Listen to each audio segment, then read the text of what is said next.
Hola, hola, muy buenos días. Siempre es un gusto acompañarles, queridos amigos y amigas que se conectan ya a la señal de Radio Pichincha 95.3 FM, 94.5 en el noroccidente de la provincia. Ya estamos, todo el equipo de las Guarmis.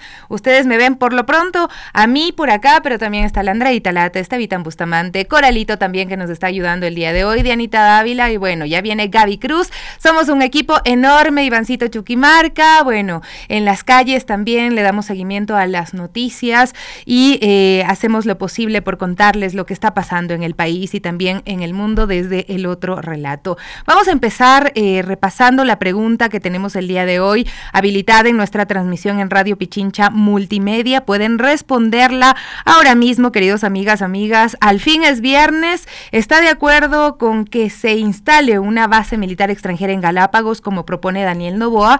Sí, no, no me interesa. Bueno, veamos cuántas personas han votado hasta el momento. 4.183 votos hasta el momento y nos dicen que sí el 3%, no el 96% y no le interesa al 1% de quienes han votado el día de hoy en nuestro pequeño sondeo de encuesta que está ahí, ¿no? Gracias a las amigas y amigos que están pendientes también a través de las redes sociales que nos escriben tempranito, les enviamos saludos, abrazos, todo el cariño del mundo. Y bueno, contarles nada más, rehabilitación vial desde las 20 horas de este 24 de octubre hay un cierre total en el puente de El Chiche para avanzar con la intervención de la avenida Osvaldo Guayasamín. La recomendación es que tome rutas alternas y salga con tiempo a su lugar de destino. Escuchemos.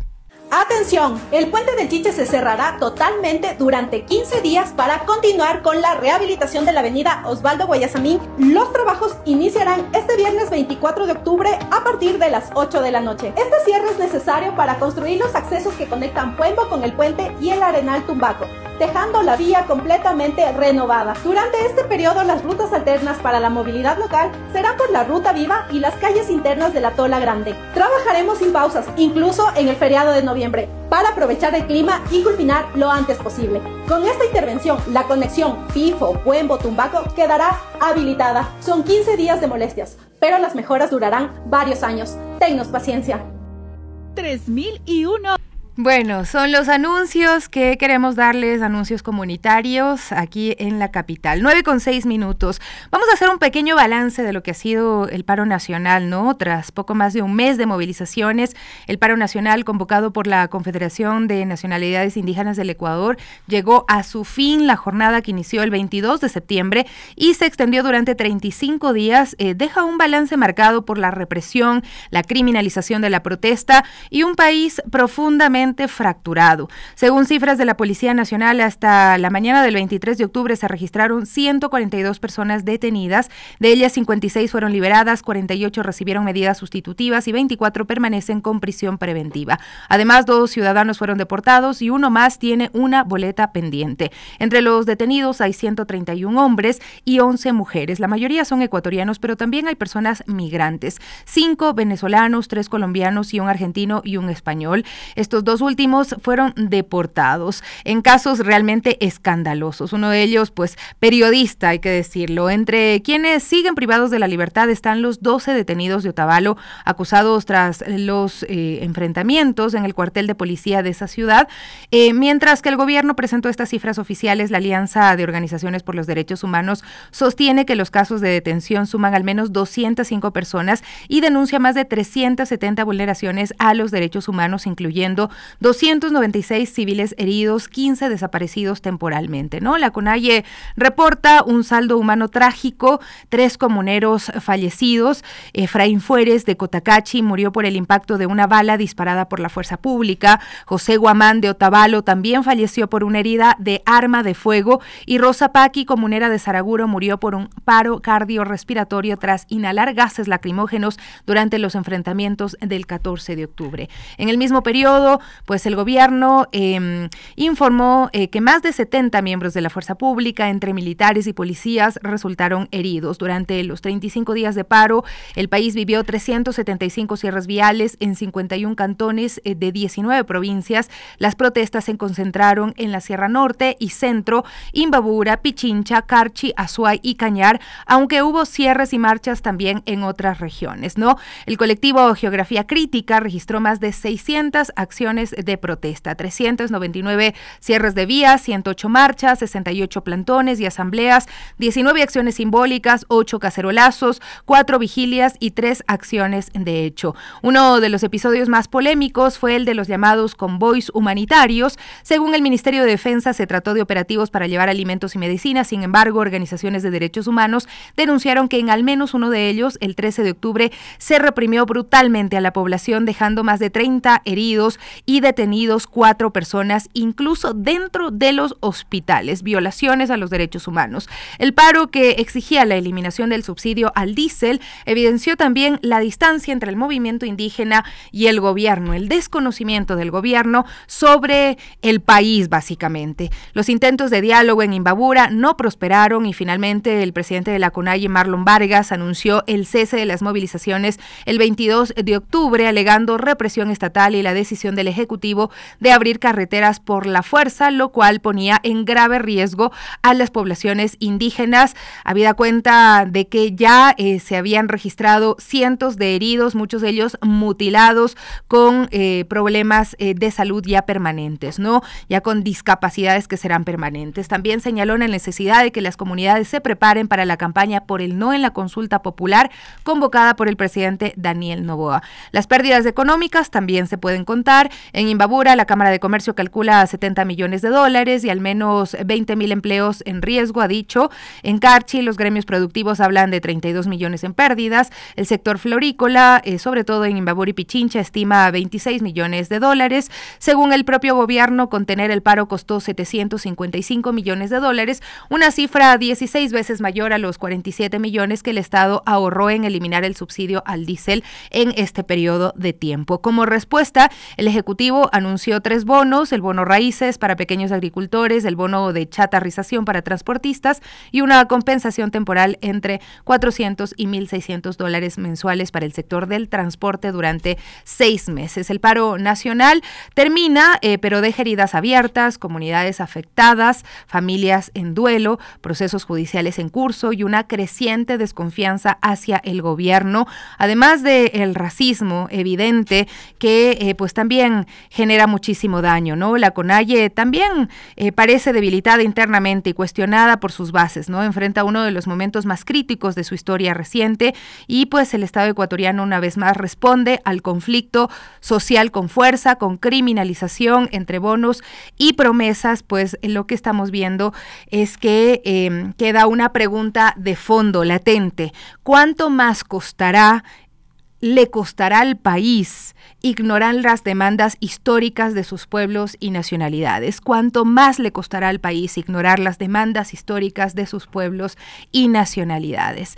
Ese es el balance del paro nacional. Y hoy contarles, este viernes 24 de octubre, se reinstala la audiencia en la que un tribunal deberá emitir su resolución sobre la apelación a la prisión preventiva de los 12 detenidos de Otavalo, ¿no? En la provincia de Imbabura. Las personas procesadas fueron arrestadas el pasado 22 de septiembre durante las manifestaciones en el marco del paro convocado por la CONAIE y enfrentan cargos por presunto terrorismo, una calificación penal que ha sido cuestionada por sus defensas y organizaciones sociales por considerarla totalmente desproporcionada.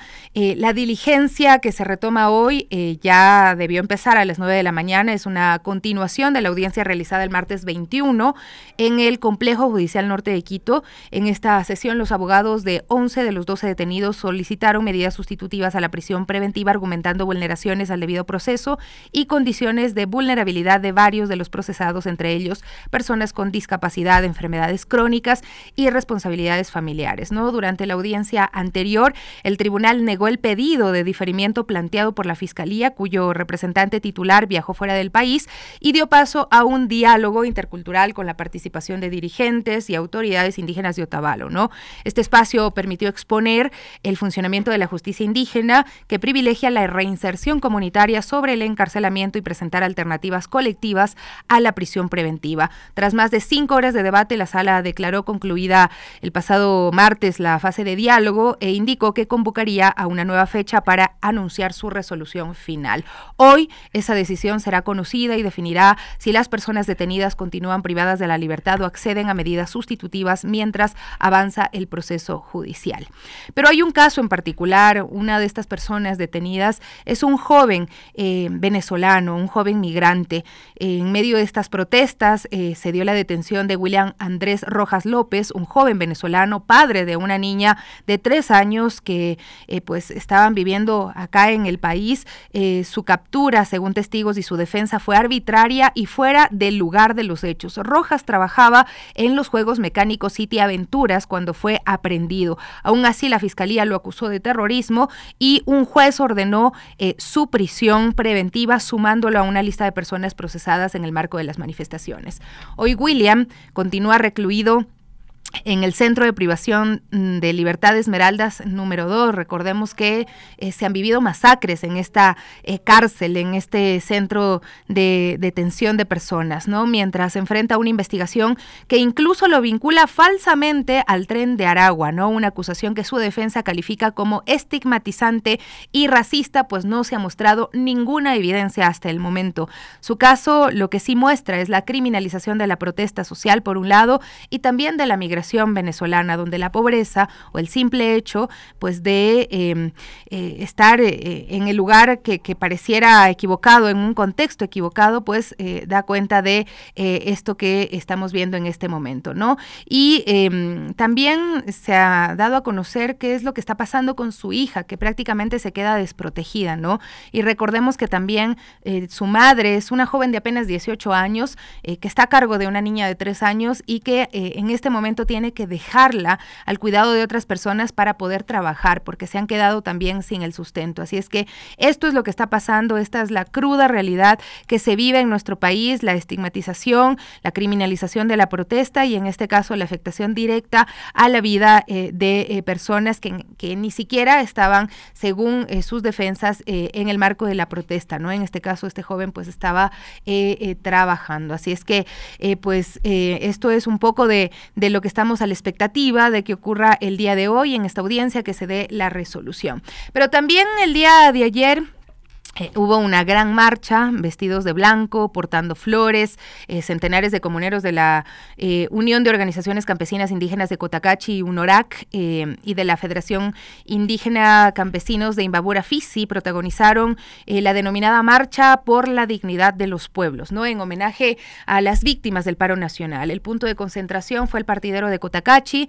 Desde allí los manifestantes avanzaban por la E35 hasta llegar al Parque de los Dinosaurios, rebautizado por las comunidades como Parque José Guamán, en memoria del joven fallecido durante las protestas del 14 de octubre. En el trayecto, pues, los 3 carriles de la Panamericana Norte fueron ocupados por más de 2,000 personas que se unieron en este recorrido hacia Otavalo. Hoy nuestros corazones laten al unísono en esta tierra que nos vio nacer y resistir. Recordamos a Efraín Fueres, José Guamán y Rosa Paqui, quienes entregaron su vida en esta lucha. Ellos no murieron en vano, su voz sigue viva en cada territorio, expresaron desde la UNORCAC.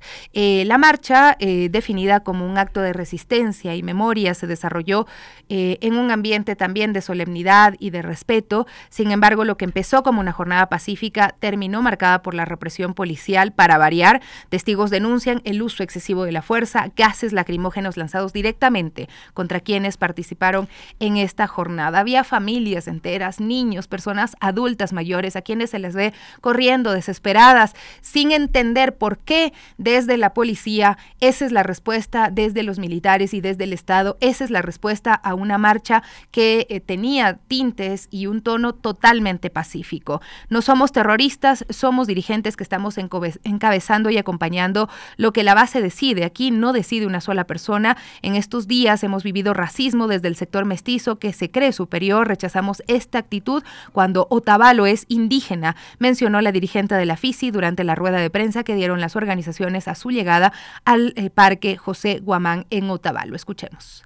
Nosotros, como Federación de los Pueblos Quichuas de la Sierra Norte del Ecuador, hemos estado presentes en estos 32 días de resistencia y lucha. Nosotros, como pueblos en resistencia, hemos estado día y noche a veces en la lluvia, en el sol, a veces comidos o no comidos, pero firmes, porque somos un pueblo que no nos vendemos, somos un pueblo que no nos quedamos arrodillados, somos un pueblo que estamos de pie en esta lucha, porque nosotros estamos exigiendo al gobierno nacional para que cumpla nuestras demandas. Hemos tenido 32 días, no hemos tenido una respuesta del gobierno hacia las demandas del decreto 126. En el marco de ese paro, también hemos tenido a nuestros compañeros detenidos. Nuestros compañeros siguen todavía y exigimos esa libertad de inmediata de los 12 de Otavalo.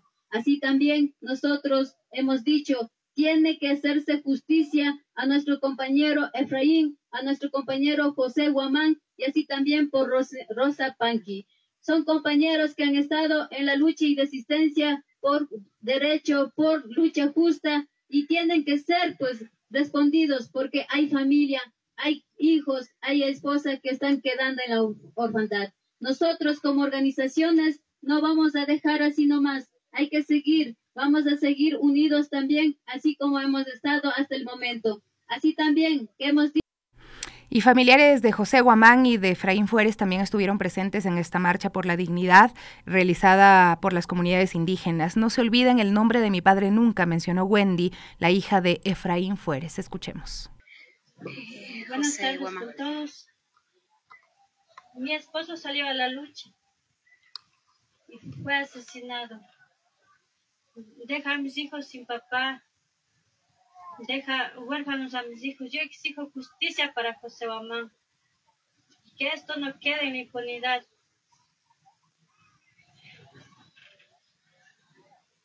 Y quisiera que esto siga en justicia para mi esposo. Que esto no quede así. Gracias.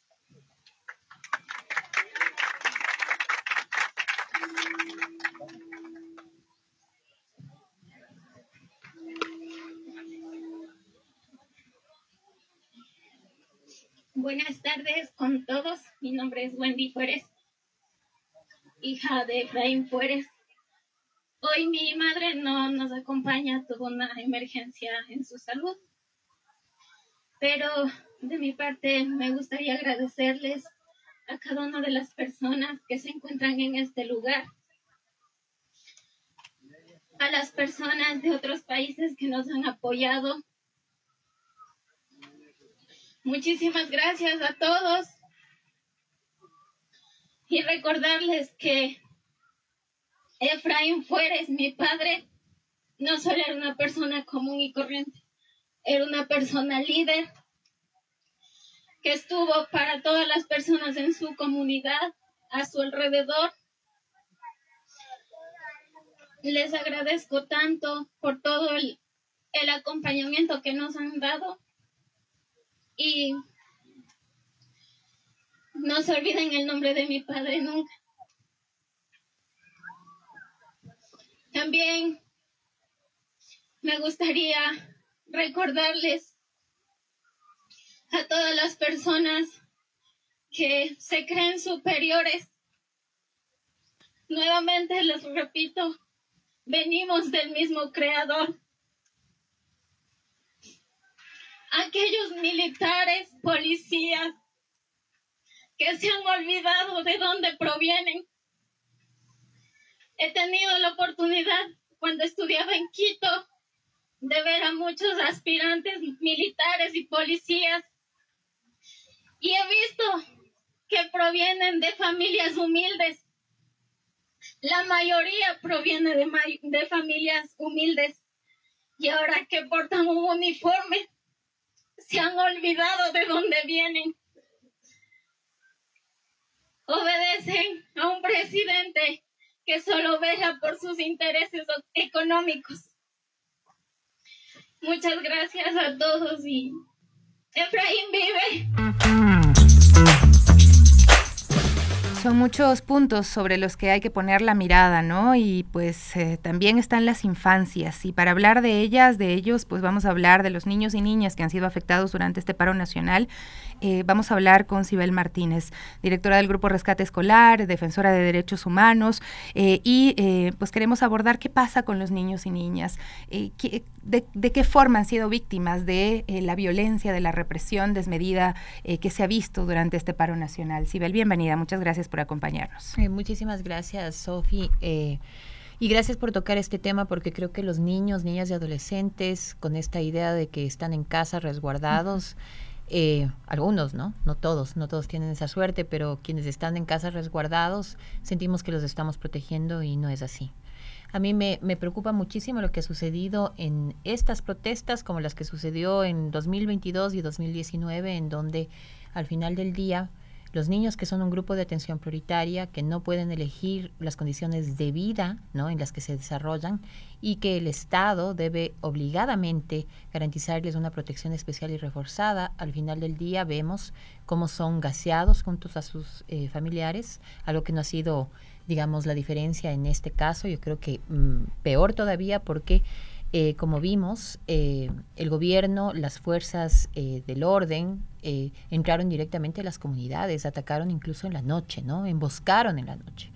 Y efectivamente ponerse en los zapatos o en la estatura de los niños para poder dimensionar nuestro poder y su fragilidad frente a estos hechos es supremamente necesario para entender que no se debía haber hecho esto, ¿no es cierto?, que hay formas de proteger a los niños y que lastimosamente el sistema de protección de derechos de estos niños, de los niños, niñas y adolescentes a nivel del país, en lo local y en lo nacional simplemente no funcionó, no se activó, y eso es muy grave. Estamos viendo esas imágenes, recordándolas, planteándolas todo el tiempo en la mente, los gritos que se escuchaban de familiares diciendo, hay niños, dejen de lanzar gas. En algún momento un padre o un tío llevando en brazos a un pequeño que se asfixiaba a buscar una atención médica, este tipo de represión que le ha golpeado a todos los niños, niñas, ¿no? En algunas localidades, acá en Quito, por ejemplo, se emitieron algunas medidas de parte de la Junta de Protección de Derechos, medidas para proteger a las infancias, ¿no? Pero no funcionaron de nada. ¿Qué mecanismos deberían activarse o podrían funcionar en momentos como los que ha vivido el país? Gracias por la pregunta, porque hemos visto una evolución de desprotección a lo largo de estas protestas. En el 2019 tuvimos una Junta de Protección de Derechos que emitió medidas tan claras como se prohíbe directamente a la ministra de Gobierno, al ministro de Defensa, disparar, ¿no?, gases, bombas lacrimógenas en lugares, recordemos que habían zonas de paz. En estas mismas medidas incluso piden, en razón de que no se ha podido notificar debidamente por toda la violencia que había, piden medidas incluso a organismos internacionales. Se activan de esa forma. Y claro, esto es muy interesante porque de alguna manera incluso hay una respuesta en su momento del asesor o de patrocinio jurídico del Ministerio de Gobierno. Va y visita a la Junta e incluso cuestiona, pero ya es una alerta, ¿no? Porque le están diciendo no hagas esto. En 2022 hay otra Junta de Protección de Derechos, recordemos que hay 4 aquí en la ciudad, en Quito, en la capital. Una de las juntas, al ver esta inusitada lanzamiento de bombas lacrimógenas, pide al ministerio a la ministra de Educación de ese momento, que mande a la virtualidad, a clases virtuales, a los niños que podían ser afectados en esta junta. Y al final, a regañadientes, se hace esto. Ahora, lo que existe son varios exhortos. Políticamente, el exhorto no es nada, ¿no es cierto? O sea, digamos, yo exhorto a que la autoridad se comporte de tal o cual forma, pero eso no me obliga, ¿no es cierto? Es un tema volitivo. Entonces, vemos cómo ha ido cambiando la protección de los niños. Y esto no es algo que digamos, estamos poniendo el dedo acusador en tal o cual situación. Esto es algo que nos obliga a todos en general a entender qué es lo que está pasando. Vivimos procesos de impunidad acumulados.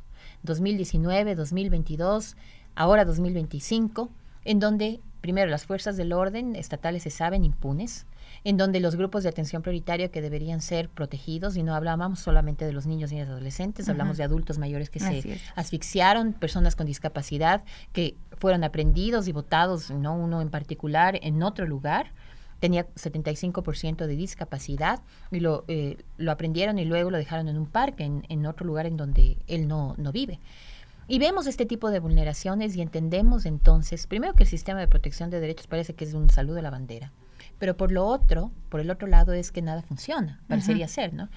En 2022, hasta la Defensoría del Pueblo se permitió dictar medidas de protección. Y hoy brilló por la ausencia, a favor de los niños, niñas y adolescentes. Entonces, aquí la pregunta es más allá, y creo que es importante hacer estos análisis, ¿no? El paro ha terminado, hay una serie de vulneraciones de derechos y no pasa nada, ¿no? ¿Y qué pasa con estos procesos de fiscalización? ¿Qué pasa con estas investigaciones penales, ¿no? ¿Qué pasa con estas vulneraciones a los derechos en general, sobre todo de los niños? Yo creo que en lo local sí se puede dictar medidas, por ejemplo, protocolos, analizar política pública, lo local y lo nacional, para que mañana, si hay una protesta, no sea del calibre de lo que hoy vimos. Hoy vemos hacer una guerra en los barrios, o sea, donde hay muchas personas, algunas habrán salido en el marco de la protesta, pero otras de pronto tampoco querían participar. Igual se vieron afectados porque se llegan a criminalizar comunas enteras, ¿no? Y a tratarlas a todas también con esta calificación de terroristas. Y eso es muy grave. Yo creo que lo que hemos visto, porque a medida que pasa el tiempo, cuando hay impunidad, ¿no es cierto?, cuando los agentes estatales se saben impunes, no nos extraña que la siguiente protesta siga igual o peor de cruenta, de cruel, ¿no? Porque si algo ha pasado, pienso yo, por ejemplo, en Imbabura, es que Imbabura, la provincia, se convirtió en un campo de batalla, ¿no es cierto? Una estrategia, además, digamos, de militar, en donde se probaron algunos, yo digo, sacaron todos los juguetes, ¿no? O sea, los militares, desde misiles, o sea, desde BKS hasta misiles, disparando a la montaña, cosas que nunca hemos visto, atacaron en la noche, emboscaron en la noche, cosas que no se puede hacer desde esta visión de humanidad, ¿no? Desde el derecho internacional humanitario. Nada de esto se ha repetido. O hemos visto antes esta inusitada violencia, pero nadie se ha puesto en los zapatos de los niños, niñas y adolescentes, Sofi. Y yo sí cuestiono, por ejemplo, que en las otras protestas hubo por lo menos un intento, quizá no se cumplió, pero ojo, un exhorto versus una medida de protección, la diferencia es abismal, porque si tendríamos un sistema de justicia, ¿no es cierto?, que sea válido, que sea justo, esto es un incumplimiento de medida y por lo tanto es un delito penal. Y entonces, ¿qué hacemos con esto? Porque mucha gente puede decir, sí, pero se han dictado medidas antes y no han cumplido. Bueno, en un sistema judicial, en un momento en que podamos ver las cosas de otra forma, en donde los derechos importen, seguramente esto va a abonar a que se sigan procesos penales en contra de quienes no cumplieron mandatos. Las juntas de protección de derechos son entidades, digamos, administrativas, son autoridades, pueden dictar este tipo de medidas. Y no de manera individual, porque hablamos de derechos colectivos, ¿no es cierto? Para proteger a un grupo de niños, como los niños de San Miguel del Común, que vivieron días, no horas, días de terror, gaseados, asfixiados, no se diga en Imbabura.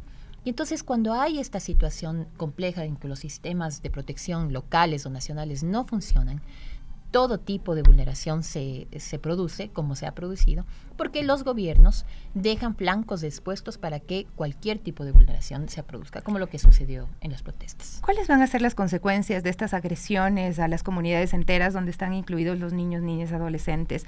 Escuchábamos a madres indígenas decir, nuestros niños no van a confiar y no confían ya en la policía, por ejemplo, o no ven en los militares a gente que es parte de la comunidad, sino los ven como el riesgo de ser agredidos, de ser criminalizados en este caso. Los ven con terror. Así y es. Creo que todos nosotros los vemos con terror. Un fenómeno que ya pasa mucho, quienes trabajamos temas de niñez y adolescencia, es, por ejemplo, los niños en situación de calle o mendicidad, cuando ven un policía, salen corriendo, se mueren del miedo.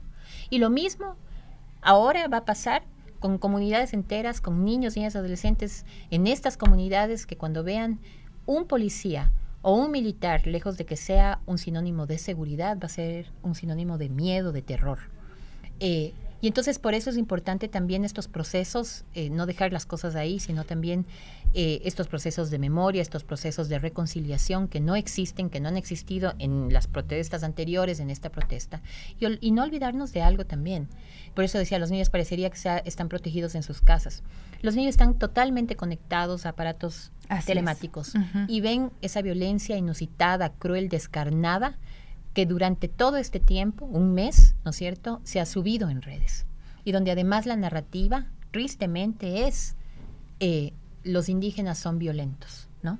Entonces hay esta visión también clasista, racista, que muchas veces no es bien encaminada en los colegios, ¿no es cierto?, que es más bien aupada en los colegios desde la visión de las familias.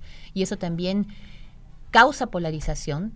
Y hay niños que van a crecer también, no solamente teniendo miedo al policía, sino también viendo sobre el hombro a otro grupo de niños que sienten que no merecen ser protegidos de igual forma que ellos son protegidos. Y es tan contradictorio llamar violento a otra persona, a una persona indígena, a una población indígena, desde esa mirada en la que estoy diciendo que le den duro, que le agredan, que le maten, que haya mano dura en contra de esa población. ¿Cómo puedo yo decir que yo no soy violento si estoy escribiendo esas cosas en las redes sociales? Yo he visto unos comentarios realmente dolorosísimos, que uno no sabe qué hacer, que uno tiene como ganas de responder y tratar de enfrentar a la persona que está siendo violenta, pero al mismo tiempo sabes que no sirve de mucho, ¿no? Que realmente las personas que están siendo violentas a través de las redes sociales están reforzando ya todo lo que creen y pues nadie les va a cambiar su opinión, sobre todo cuando el gobierno es el que está apuntando directamente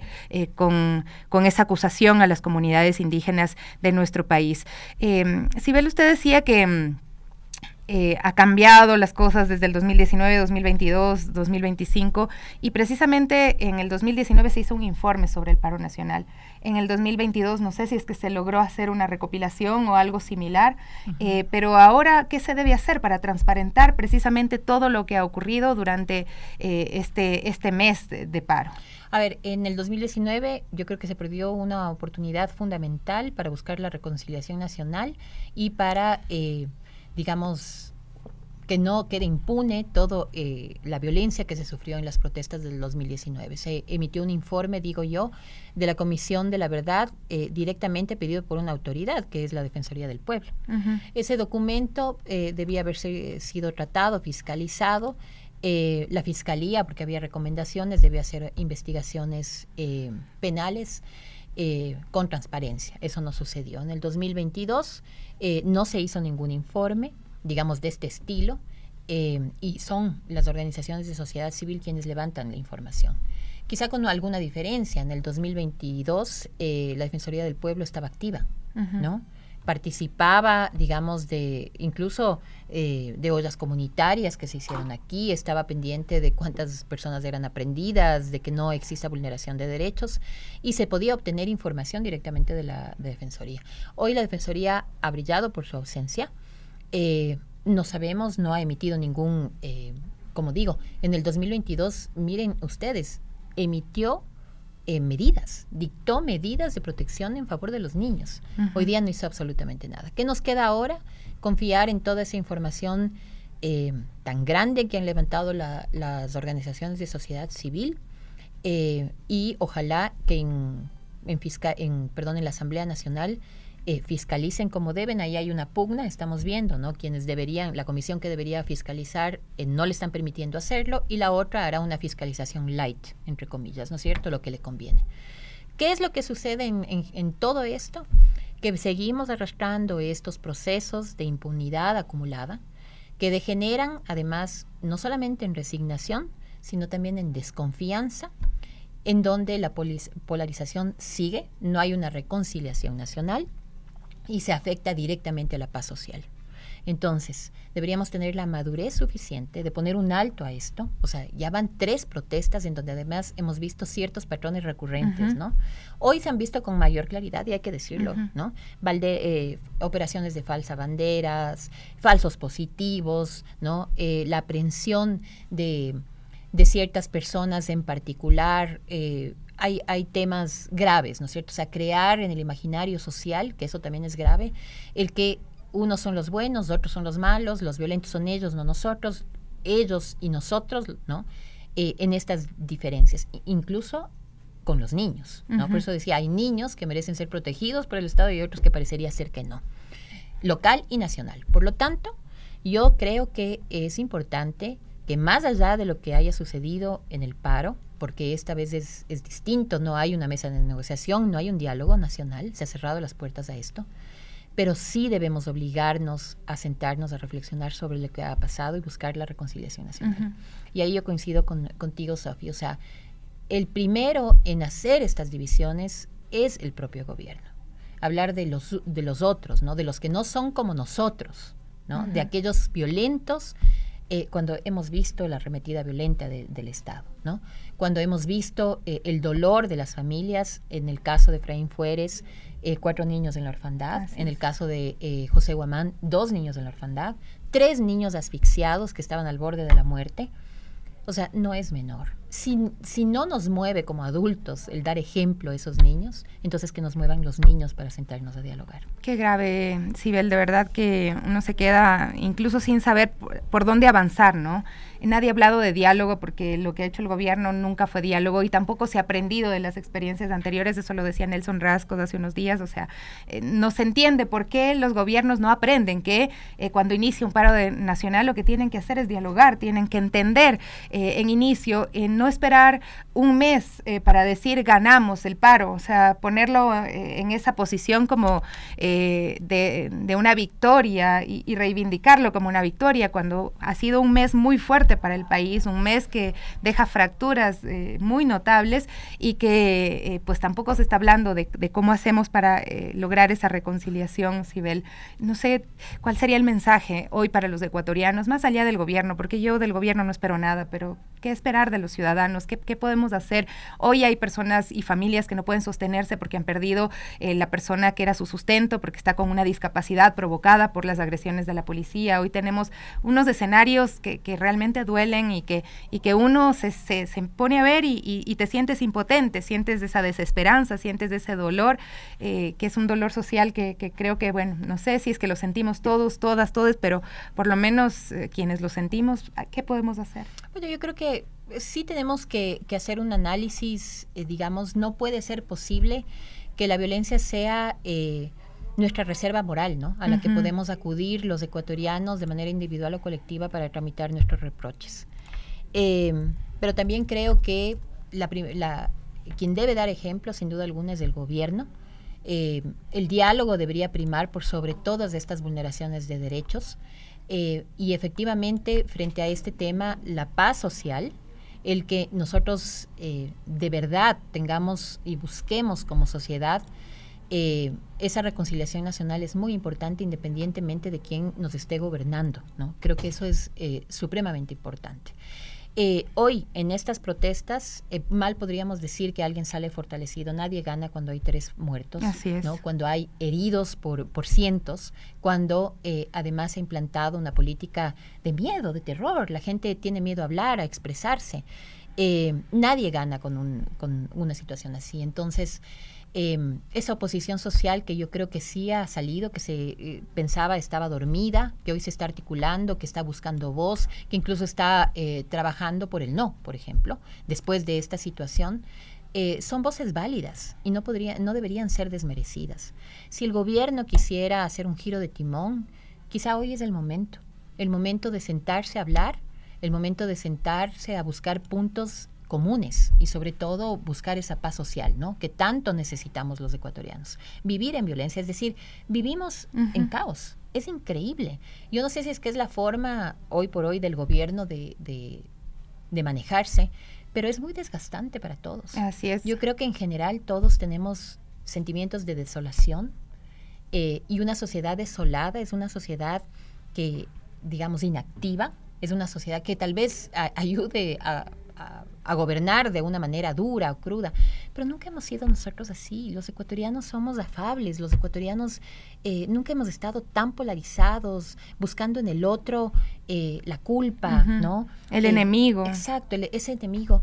Yo ojalá abogo porque además las personas que podemos o tenemos la oportunidad de dar una opinión y que esta opinión resuene, ¿no? Realmente busquemos esa reconciliación que quizá a los políticos del momento no les interese, pero que nosotros como sociedad sí, ¿no? Y ese sea el legado que dejemos a nuestros hijos, no el miedo, no el terror, no la violencia. Muchísimas gracias, Sibel, por acompañarnos del día de hoy. Creo que es importantísimo y era necesario plantear y poner el foco sobre las infancias, que en realidad es poner el foco sobre todo, ¿no? Sobre la comunidad, porque los niños son nuestros niños, los niños del Ecuador, así no las hayan parido ustedes, son nuestros niños, hay que pensar en ellos como propios, y en función de eso también plantear las exigencias al gobierno del respeto y de las acciones necesarias para que tengan una vida digna, ¿no? Que también eso es lo que se ha planteado en este paro nacional y que hoy pues parecería como que queda de lado, ¿no? La realidad, lo estructural, los problemas que le afectan todos los días a las familias ecuatorianas, cuando estamos viendo que en este país el 55% de las personas no alcanza a comprar alimentos, cuando la violencia igual sigue invadiendo, tenemos récord de muertes violentas en el país, y todo eso parece ocultarse, no es fácil tapar cuando el gobierno simplemente quiere celebrar que ha ganado supuestamente el paro nacional. 9:45, hacemos una pausa, conversábamos con Sibel Martínez, defensora de derechos humanos y sobre todo con enfoque en las infancias. Ya volvemos.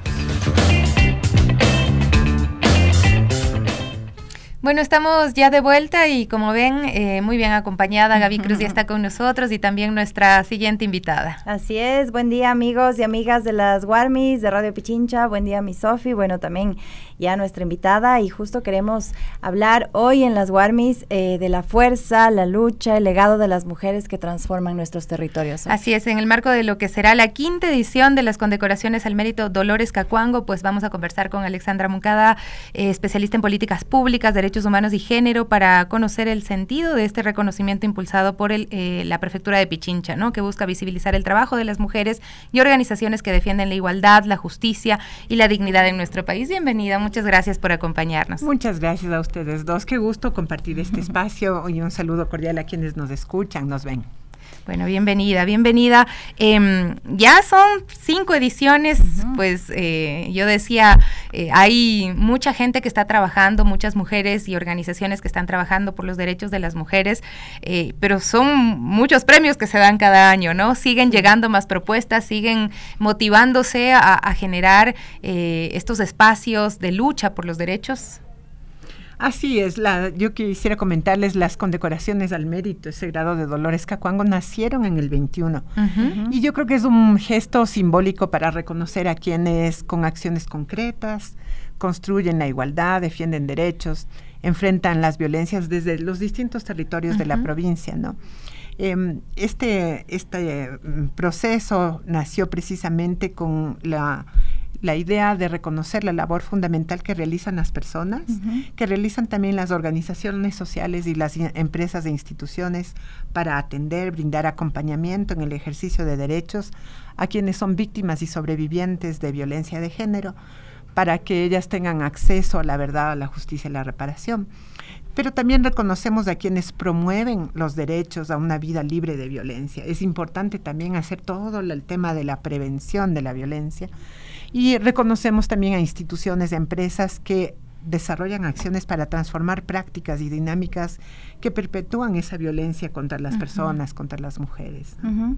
Y Alex, queremos conocer también cómo ha evolucionado esta iniciativa, estas condecoraciones a lo largo de estos años, ya en esta 5ª edición también. Sí, es bien importante comentarles, tenemos esta 5ª edición. En el año 2024 este reconocimiento se consolidó con un proceso con categorías. Entregamos el Dolores Cacuango de bronce, de plata y de oro, que reflejan los distintos niveles y la trayectoria, la actoría y el aporte social de cada una de las organizaciones de las personas, de las empresas que se postulan o son nominadas por otras personas, ¿no? Entonces, ha ido creciendo de esa manera. Durante los años que llevamos de trabajo, hemos logrado reconocer, por ejemplo, a 21 mujeres de distintos ámbitos. Ellas han sido académicas, productoras, empresarias, mujeres vinculadas a la cultura, periodistas, trabajadoras en los territorios que brindan precisamente estos servicios. También hemos reconocido a 18 organizaciones de sociedad civil, esas organizaciones que además están en su territorio, que brindan ese apoyo significativo a las mujeres. Recordemos, por ejemplo, que las casas de acogida en todo el país están manejadas por organizaciones de sociedad civil, que son las organizaciones de sociedad civil que hacen observancia sobre la situación de los femicidios en el Ecuador. Es tan importante entonces reconocer esa trayectoria, ese mérito, ¿no? Con muy pocos recursos, con un enorme compromiso, con una voluntad de hierro que se hace ese trabajo. Y finalmente también hemos reconocido a 18 empresas en total, empresas, instituciones que han desarrollado políticas laborales, que hacen procesos de hojas de ruta, que hacen protocolos, que atienden, identifican casos de violencia entre su personal y que lo atienden de manera expedita. Entonces, tenemos realmente esa trayectoria y lo más importante de todo es que luego de reconocerlos, nosotros también intentamos establecer redes de trabajo, de apoyo con esas organizaciones, con esas personas, para construir precisamente un ambiente de trabajo que nos permita erradicar la violencia de género en la provincia. Es súper importante el trabajo que realizan las organizaciones, que realizan las personas que están pues luchando por los derechos de las mujeres, que son en realidad los derechos de toda la comunidad, ¿no? Porque estamos hablando de una lucha por la equidad, por ambientes libres de violencia, por paz, ¿no? Y en este sentido, quisiéramos que nos cuente también qué impacto tiene que esta mención nombre a Dolores Cacuango, ¿no? Porque también ahí está algo que hoy además está muy vigente, ¿no? Las luchas de los pueblos, de las comunidades indígenas. Sí, yo quisiera decir que precisamente en estos días difíciles, ¿no? Donde hemos visto cómo la violencia y el miedo se puede expandir, cuando los pueblos y las mujeres también nos devuelven ese rostro de dignidad. Creo que es bien importante levantar precisamente el nombre de Dolores Cacuango, ¿no? De la mujer que luchó por la dignidad, por la igualdad, porque su pueblo tuviera acceso a los recursos necesarios para tener una vida digna, para que su pueblo tuviera acceso a una educación adecuada, de calidad. Ese gesto de reconocimiento también yo creo que es un acto simbólico, porque en el país donde tantas mujeres son asesinadas, invisibilizadas, empobrecidas, reconocer el trabajo, la trayectoria, la palabra de Dolores Cacuango, su liderazgo, es también una forma de reparación simbólica y colectiva para las mujeres. Y Alex, también más allá de esta condecoración, de esta 5ª edición, también queremos conocer qué papel trascendental juega también la Prefectura de Pichincha en el impulso de estas políticas públicas con enfoque de género. Pues muchas gracias por esa pregunta, nos da espacio para decir varias cosas, ¿no? La Prefectura de Pichincha sigue y continúa en su compromiso permanente por erradicar la violencia de género, que es una de las principales, diría yo, demandas que ha tenido desde que la misma prefecta Paola Pavón asumió su mandato hace ya casi 6 años. Entonces es importante decir que tenemos en estos momentos una red de 12 centros de atención integral a las violencias, los centros Guarmi y Pichincha, ubicados en todos los cantones de la provincia. Tenemos, por la concentración poblacional y digamos, el tamaño del Distrito Metropolitano de Quito, aquí tenemos 4 centros. Es importante también decir que estos centros brindan atención gratuita, permanente, en temas de asistencia social, asistencia psicológica, dan patrocinio gratuito para quienes sufren violencia. Uno de los desafíos que encuentran las mujeres que quieren denunciar y continuar un proceso legal es la ausencia de recursos para tener una abogada, un abogado que pueda acompañarle durante el proceso. Un proceso además que es complejo, que está lleno de problemas y que destaca también la impunidad que hay frente a la violencia, pero no solo hacemos la atención a la violencia, hacemos prevención. En este momento contamos con cerca de 400 mujeres que se han formado en lo que llamamos las escuelas populares de mujeres diversas. Estas son líderes barriales de comunidades, de gremios que se forman para poder identificar la violencia, poder referir a las mujeres a rutas de protección donde no existe el centro Guarmi. Hay otros mecanismos, hay organizaciones de mujeres que pueden atender la violencia, pero más importante que eso, hacen réplicas en territorio para sensibilizar a hombres y mujeres en temas de violencia. Trabajamos en masculinidades, con hombres líderes de territorio, con personas que también puedan sensibilizarse. Y un tema muy importante, estamos ya conformando lo que llamamos el Sistema Provincial de Cuidados. Una de las, digamos, el hito principal en estos momentos del sistema de cuidados y la directriz que tenemos de parte también de nuestra primera autoridad es que cuidemos de las cuidadoras. Y el ámbito más importante de cuidado a las cuidadoras en estos tiempos de desinstitucionalización del Estado general es, por ejemplo, atender la medicina, la salud de las personas. Tenemos el programa, diría yo también un programa estrella de la prefectura que se denomina Por Ti Mujer. Las mujeres que cuidan, que no han tenido oportunidad de tener afiliación a la seguridad social, que no tienen ingresos, no cuentan con los ingresos para un seguro de salud privado, pues pueden ir a Pichincha Humana. En Pichincha Humana el programa Por Ti Mujer brinda atención integral a una mujer durante un año por el pago de $5 anuales. Con $5 una mujer puede tener acceso a consultas generales de salud, a consultas ginecológicas y a exámenes que se requieren sobre todo las mujeres en los temas de salud sexual y reproductiva. Entonces nos parece también importante impulsar ese proceso. Así es algo integral. Alex, para finalizar, ¿cómo se pueden inscribir, postular para estos premios? ¿Cuándo se van a saber ya los ganadores, las ganadoras y las organizaciones ganadoras? Muchas gracias. Pues las postulaciones están abiertas hasta el 31 de octubre. Hay que ingresar a la página web de la Prefectura de Pichincha. Esta dirección es www.pichincha.gov.es. Ahí encuentra uno los vínculos para poder postularse. Puede uno postularse personalmente o puede alguien postular, es decir, mocionar a otra persona, a otra organización o empresa. Basta con llenar un cuestionario que está ahí en línea. Si quiere, puede incorporar ahí cartas de recomendación o de reconocimiento de otras personas. De eso ayuda. Hasta el 31 de octubre, como les digo, va a estar abiertas las inscripciones, las postulaciones. Luego de eso se abre un proceso de calificación.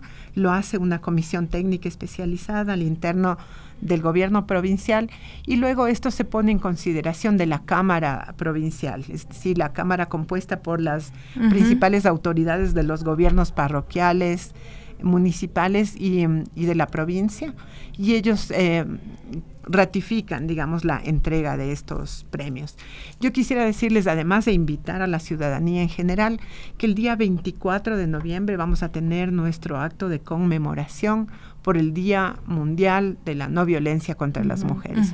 Además, un evento que siempre ha sido muy simbólico, que significa y diríamos, reitera el compromiso de la prefectura por luchar contra la violencia, por asegurar dignidad, justicia e igualdad en todos los territorios. Entonces les esperamos, va a ser el 24 de noviembre a las 10 de la mañana. Ahí vamos en un poquito tiempo nada más, ahí vamos a poder tener la oportunidad de reconocer a quienes luchan precisamente por la dignidad y la igualdad. Hemos estado en muchos de estos eventos y realmente es muy bonito ver todo el amor que le ponen cada una de las mujeres que están haciendo este trabajo muchas veces invisible. Alexandra Moncada de la Prefectura de Pichincha nos acompañaba el día de hoy precisamente para contarnos acerca de esta quinta edición de las condecoraciones al mérito del gobierno de Pichincha en el grado de Dolores Cacuango. Nos vamos a una pausa y volvemos enseguida. Les queremos compartir un reporte antes de ir a la pausa y es acerca de la Unión Nacional de Educadores que responsabiliza al gobierno por la falta de libros y exige una respuesta inmediata ante el abandono del sistema público. Tenemos más información en el reporte de nuestra compañera Daniela Fonseca. A 2 meses del inicio del año lectivo, la educación pública en la Sierra y Amazonía enfrenta una grave crisis. la Unión Nacional de Educadores denunció que más de 1.700.000 estudiantes aún no reciben los textos escolares prometidos por el Ministerio de Educación. El gremio calificó esta situación como una muestra de negligencia e improvisación del gobierno de Daniel Noboa.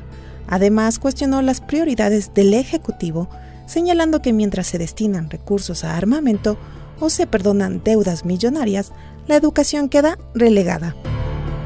La UNE exige la entrega inmediata de los textos y pide que se declare en emergencia al sistema educativo, pidiendo una política coherente que garantice el derecho a una educación de calidad.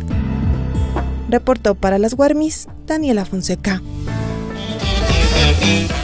Bueno, estamos ya de regreso, mi Gaby, tenemos pues otra entrevista a esta hora. Octubre es el mes de la acondroplasia, una condición genética que afecta el crecimiento de los huesos, pero que no debería limitar los sueños ni las oportunidades de quienes la viven. Y justamente para hablar de este tema nos acompaña Araceli Mieles, presidenta de la Fundación ADOE, Acondroplasia y Displasias Óseas de Ecuador, e integrante también de Manitos de Amor.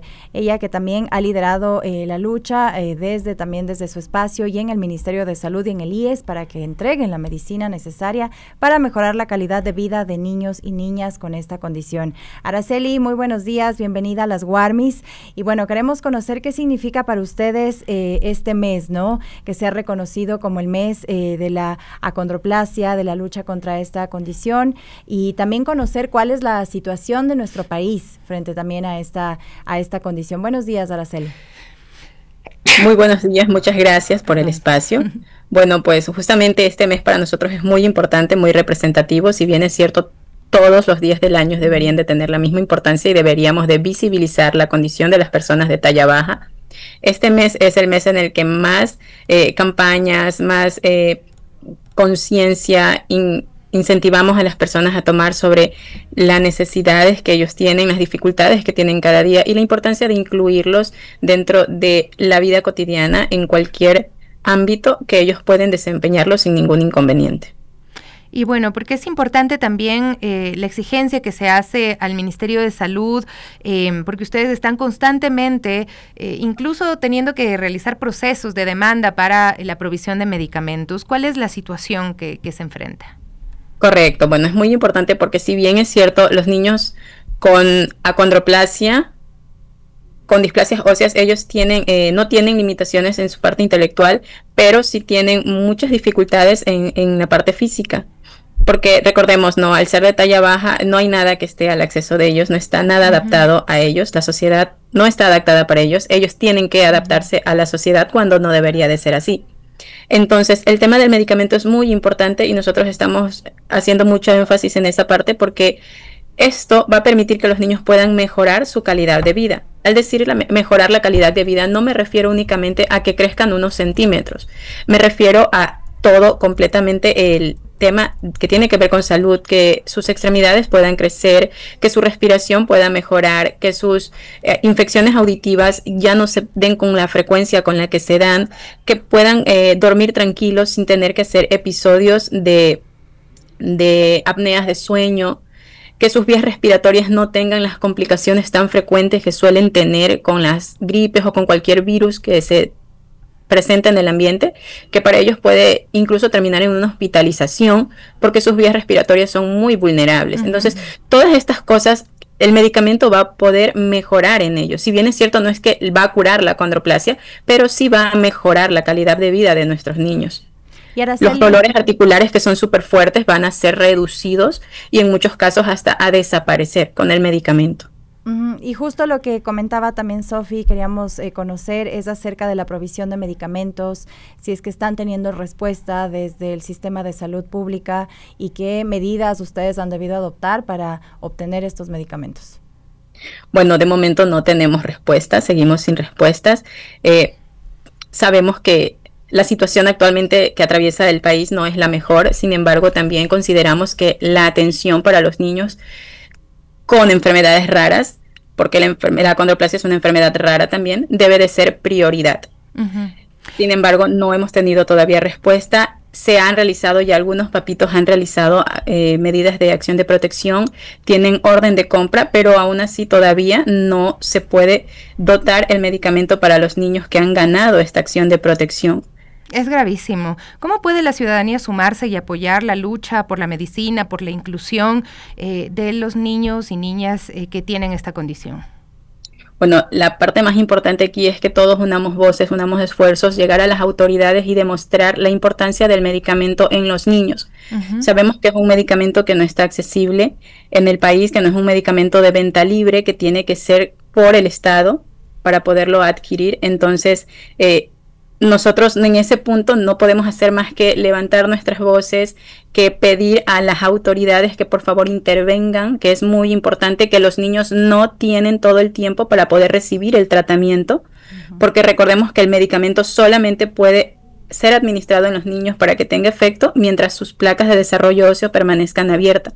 Una vez que éstas se cierren, el medicamento ya no tendría ningún sentido porque no haría ningún efecto. Entonces, nosotros tenemos lucha contra el tiempo, contra la situación que vive el país, contra las autoridades, porque realmente es importante que se compre el medicamento lo antes posible. Mientras más temprana sea la edad en la que el niño recibe el medicamento, mucho mayores van a ser los beneficios que el niño va a tener para su salud.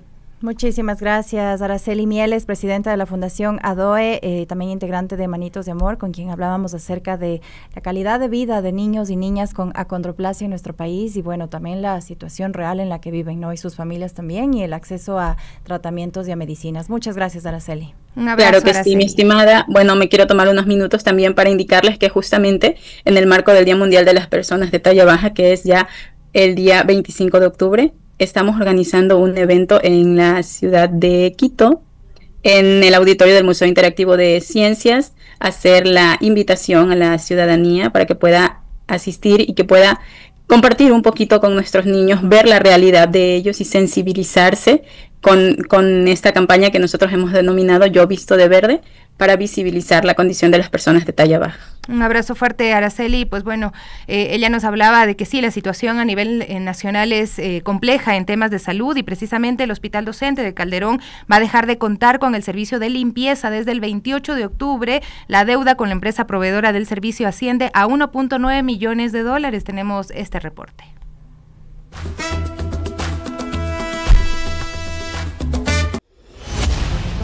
El Hospital Docente de Calderón, ubicado en el extremo norte de Quito, dejará de contar con el servicio de limpieza desde el próximo martes 28 de octubre de 2025.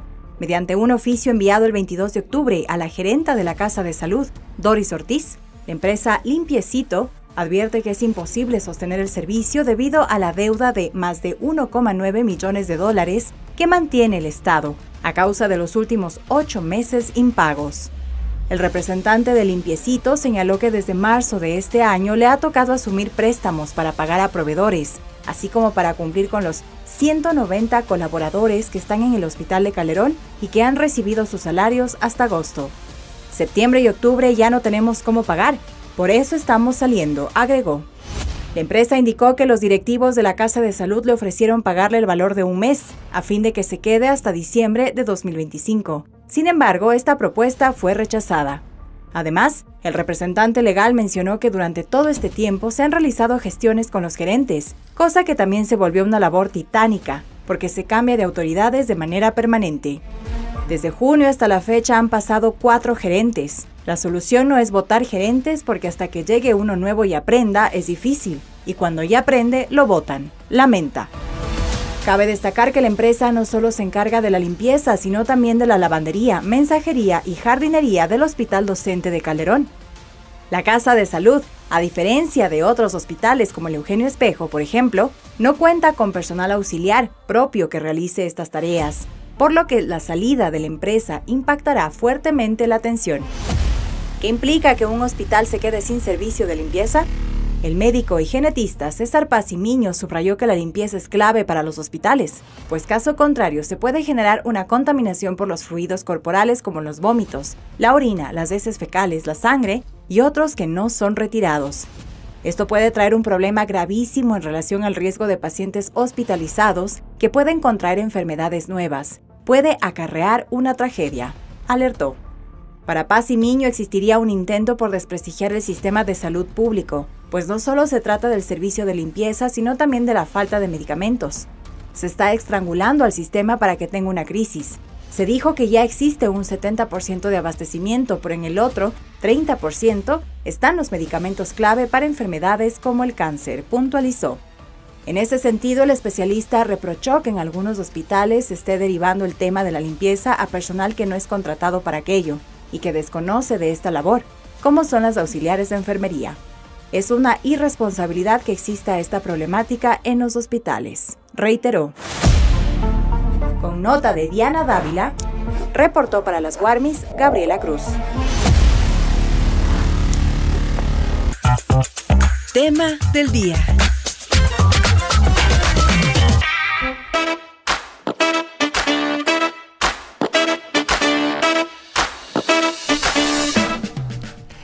Estamos con ustedes y muy bien acompañadas el día de hoy. El día 21 de octubre, el día martes, en el Centro Cultural Casa Egues, se dio la apertura de la exposición pictórica Artistas por Cuba en el marco de la jornada por el Día de la Cultura Cubana, ¿no? Y precisamente también está atada a otras iniciativas como una subasta que pues tiene como fin el poder llevar medicamentos, insumos para el pueblo cubano. Además, durante estos días sabemos que también se hizo un homenaje en el marco del paro nacional a Efraín Fuérez, y pues quienes nos acompañan el día de hoy son dos grandes artistas a quienes queremos saludar y queremos agradecerles por estar el día de hoy aquí. Muchísimas gracias, Pilar Bustos. Yo le decía, hace muchos años pude entrevistarla en su taller y pues bueno, hace mucho tiempo. Sí, y bueno, también nos acompaña el día de hoy Enrique Estuardo Álvarez, así es que muchísimas gracias también por estar aquí, bienvenidos. Y bueno, cuéntenos un poquito de todo, queremos saber cómo se dio esa inauguración, el encuentro con artistas, el homenaje que se hizo también a Efraín Fuérez, una de las personas asesinadas en el marco del paro nacional. Pilar, bienvenida. Bueno, muchas gracias por la invitación. Este es la radio a la cual soy absolutamente unida. Soy fan de ustedes, sí. Es que dan las noticias correctamente y sabemos la verdad en general. Entonces, sí, mira, esto fue una propuesta interesante que surgió antes del paro, ¿no? Antes de todo esto, para ayudar a Cuba. Después íbamos a postergar, pero ya teníamos todo organizado, por solidaridad con el movimiento indígena y realmente quienes iban a necesitar mucha ayuda económica, de todo, tendríamos que haber estado al lado de ellos. Pero realmente ya habíamos comenzado. Así que hemos tenido una exposición con mucho éxito. Sí, con mucho éxito. Pero se hace la subasta realmente el día de mañana. Sí. Allí tenemos alguna, sí. El día de mañana. Sí. Y también queremos conocer, antes de los detalles de la subasta, Enrique, también cómo ha sido la respuesta de los artistas ecuatorianos, latinoamericanos, ante esta convocatoria. Y como bien decía Sofi, ¿no? No solo fue esta convocatoria, esta subasta, sino también a todo lo que estamos transitando en este momento en el país. Claro, gracias y también muchas gracias por la invitación. Me sumo a lo que dice Pilar. Yo también soy asiduo radio escucha de Radio Pichincha, justamente por la veracidad y por la verdad que desde aquí se emana, ¿no? Por el otro relato. El otro relato, de verdad. La respuesta de los artistas ha sido muy buena, muy solidaria, todos muy conscientes con las necesidades que vive el pueblo de Cuba. Yo pienso que la ayuda realmente va a ser simbólica, pero el hecho importante es cómo los artistas han respondido y han estado dispuestos a donar sus obras para esta noble causa, ¿no? Son 40 artistas ecuatorianos que se han juntado, latinoamericanos. ¿Qué obras, qué artistas obras de estos artistas van a estar expuestas y también para la subasta? Bueno, hay obras gráficas, acuarelas, dibujos y también pinturas en acrílico, en óleo. O sea, hay una amplia gama de de técnicas y de obras también con diferentes tendencias y con un nivel muy elevado. Y realmente con precios muy bajos para que la gente pueda pujar, ¿no? Porque de eso se tratan las subastas, de que las obras sigan elevándose. Y muchas veces se van del precio real de la obra, ¿no? Suben más. Esperemos que eso suceda, porque lo que la verdad, el aspiracional sería que se venda todo y a más costo del que han marcado los artistas para la subasta, ¿no? Que son costos muy inferiores. Y bueno, Pilar, también queremos conocer, el 20 de octubre se conmemoró el Día de la Cultura Cubana, lo conocemos muy bien, quienes somos latinoamericanos, y pues queremos conocer cómo está relacionado también este día tan importante en esta muestra, en esta subasta para ustedes los artistas. Bueno, la celebración del Día de la Cultura Cubana fue la idea inicial de apoyar a Cuba y tomar este día 20 de octubre como Día de la Cultura Cubana. El Día de la Cultura Cubana es una historia muy linda, muy interesante, porque se forjó esta idea y todo a partir del año 1868. Y también con la Valla Mesa, con el himno nacional de Cuba, en esa misma fecha, antes de Martí y todo, tiene un inicio muy anterior, que es muy lindo. Entonces, hay que conocer, y además realmente se mantuvo como Día de la Cultura Cubana y le han hecho homenaje toda la vida a Cuba, a la cultura, ya pero es que obviamente hay que empezar hablando por todo el contexto que vive Cuba, no toda la realidad, porque cuando uno habla estamos tratando de recoger insumos para poder ayudar a la población. Es por qué, ¿no?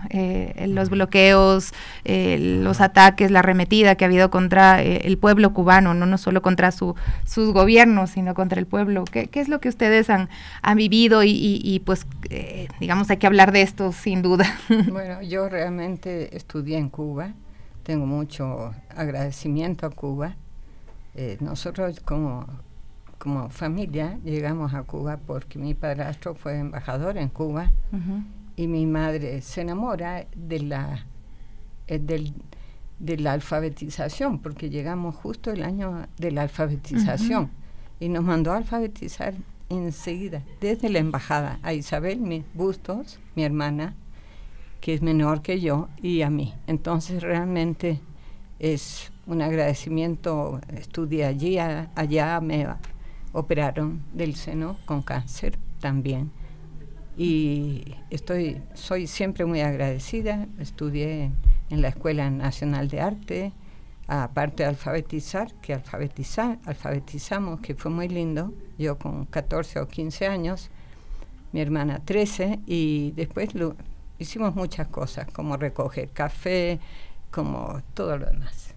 Y bueno, Enrique, también queremos conocer a través de esta subasta, a través de esta unión entre artistas, qué mensaje también buscan transmitir a todos quienes van a participar. Bueno, yo creo que lo importante aquí es ese espíritu de solidaridad latinoamericano, y más que todo la sensibilidad artística, ¿no? Que de alguna manera, pues yo creo que representa la sensibilidad también de un colectivo, de una sociedad, de un país. El arte, pues, la parte más sensible y el pensamiento más elevado a la vez. Entonces, tener esta solidaridad también es tener conciencia de lo que está atravesando toda una población, y que justamente que es realmente producto de un genocidio realmente sistemático, ¿no? Que viene gestándose desde muchas décadas. Entonces, también de alguna manera es llamar a reflexionar sobre estos hechos, ¿no? El solidarizarse, el hablar sobre la situación del pueblo cubano, es poner en evidencia toda esta arremetida que está sufriendo la población. Entonces, bueno, yo también hice una exposición en Cuba, con una experiencia fenomenal, y es de destacar cómo el público cubano, la educación que tienen, el respeto hacia el arte es fantástico, ¿no? Entonces, sí, lo importante es eso, ¿no? Ir generando puentes y para toda Latinoamérica, ¿no? No solamente Cuba, sino también todos los países de Latinoamérica que podrían estar en situaciones semejantes, ¿no? Yo pienso que a pesar de todos los bloqueos, si algo destaca de Cuba es su lucha por mantener la educación, un pueblo educado, un pueblo que pueda leer, que pueda escribir, donde los artistas, donde digamos todos los artistas quisieran y confluyen, ¿no? Hay festivales que se mantienen vigentes, pero creo que toda persona que se diga artista necesita, como que tiene esa necesidad de alguna vez haber pisado Cuba, ¿no? De poder conocer toda la obra, la producción que se ha hecho allá, y ustedes nos están hablando de una creación que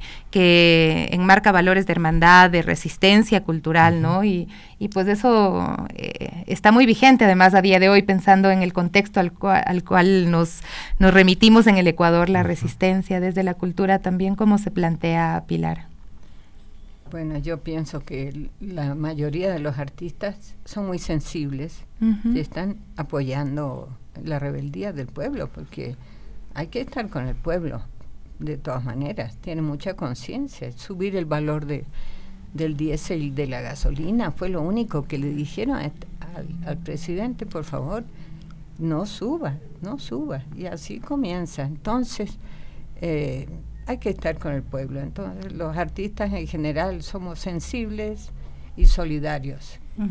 Sí. Y bueno, Enrique, ya para finalizar, queremos saber ya los detalles últimos de la subasta que se va a realizar el día de mañana, a qué hora, en dónde, para que quienes nos escuchan quieran acudir también.